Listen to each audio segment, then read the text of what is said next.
लेते हैं अगला सवाल। भुवनेश्वर से भवानी शंकर का ईमेल आया है।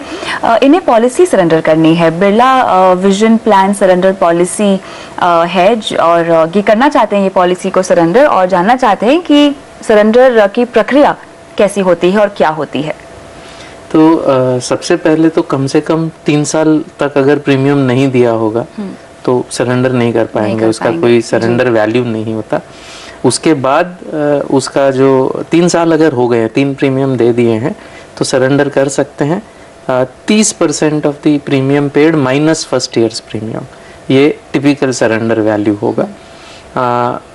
5 साल के बाद उनको स्पेशल सरेंडर वैल्यू भी मिल सकती है। अभी कितना ये इन्होंने कोई डिटेल्स नहीं दी हैं, तो 5 साल अगर हो गए हैं तो इनको स्पेशल सरेंडर वैल्यू मिल सकती है। अच्छा। जो इन्हें कंपनी में जाके पता करना होगा कि वो स्पेशल सरेंडर वैल्यू कितनी है। तो और करनी चाहिए कि नहीं करनी चाहिए। ये प्लान कैसा है बिरला? ये होल लाइफ प्लान है, तो अगर लेने के लिए तो इसकी सलाह नहीं दी जा सकती।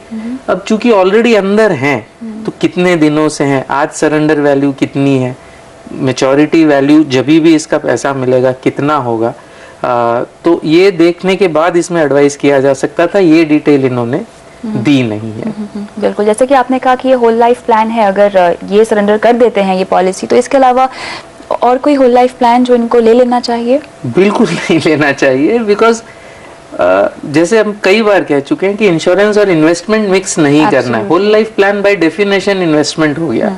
तो आपको जितना कवर चाहिए वो आप सेपरेटली लीजिए, और जो आपको रिटायरमेंट के लिए या बच्चों को पास ऑन करने के लिए पैसे जमा करने हैं वो आप सेपरेटली कोई भी तरीके से जमा कर सकते हैं। पीपीएफ में कर सकते हैं, म्यूचुअल इक्विटी म्यूचुअल फंड्स में कर सकते हैं, जो भी आपके रिस्क प्रोफाइल के मुताबिक हो उस तरह इन्वेस्टमेंट कर सकते हैं। चलिए, तो यहाँ पे फिलहाल निकलने की सलाह दी जा रही है इस पॉलिसी में से। आगे बढ़ते हैं और लेते हैं गोविंद का सवाल। इनकी उम्र 25 साल की है और जानना चाहते हैं कि कौन सा इंश्योरेंस ये लें अपने लिए। फिलहाल इनकी शादी नहीं हुई है और सालाना आय इनकी लगभग 3.5 लाख है और टर्म प्लान लेने की सोच रहे हैं। उसके अलावा और कौन सी दूसरी इंश्योरेंस पॉलिसीज इन्हें अपने लिए लेनी चाहिए, जानना चाहते हैं। तो सबसे पहले अगेन आई थिंक ऐसे प्रोग्राम के द्वारा आज 25 साल का नवयुवक भी एक इंश्योरेंस पॉलिसी और वो भी टर्म पॉलिसी लेने के बारे में सोच रहा है। आई थिंक ये आपके लिए एक बहुत बड़ी उपलब्धि है। सेकंड, जहां तक इनका सवाल है, शायद शादीशुदा नहीं है, हो सकता है कोई डिपेंडेंट ना हो। तो एटलीस्ट मेरा ये मानना है कि अगर कोई डिपेंडेंट नहीं है तो लाइफ इंश्योरेंस नहीं लेना चाहिए, इवन टर्म प्लान नहीं लेना चाहिए। कई लोग कहते हैं कि ले लीजिए आपको लो प्रीमियम में मिलेगा। I don't cater to that. In fact इनको जो चाहिए वो है एक्सीडेंटल डिसेबिलिटी और क्रिटिकल इलनेस, क्योंकि अगर डिसेबिलिटी हो जाती है तो ये अपना निर्वाह कैसे करेंगे। आज ये खुद किसी पे डिपेंडेंट नहीं है, तो अगर डिसेबिलिटी हो जाती है तो इनको इनकम चाहिएगी।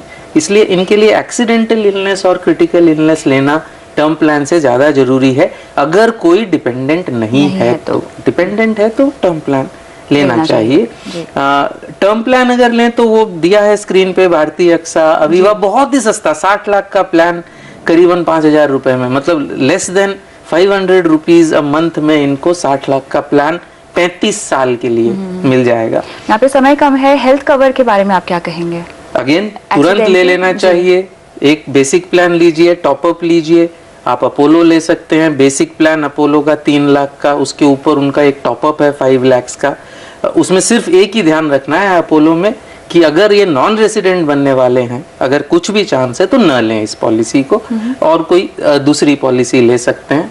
बैंक ऑफ बड़ौदा में भी पॉलिसीज है और भी कई लोगों की पॉलिसीज है। ज्यादा क्वांटम की अगर पॉलिसी लेना चाहें तो रेलिगेयर की भी पॉलिसी है।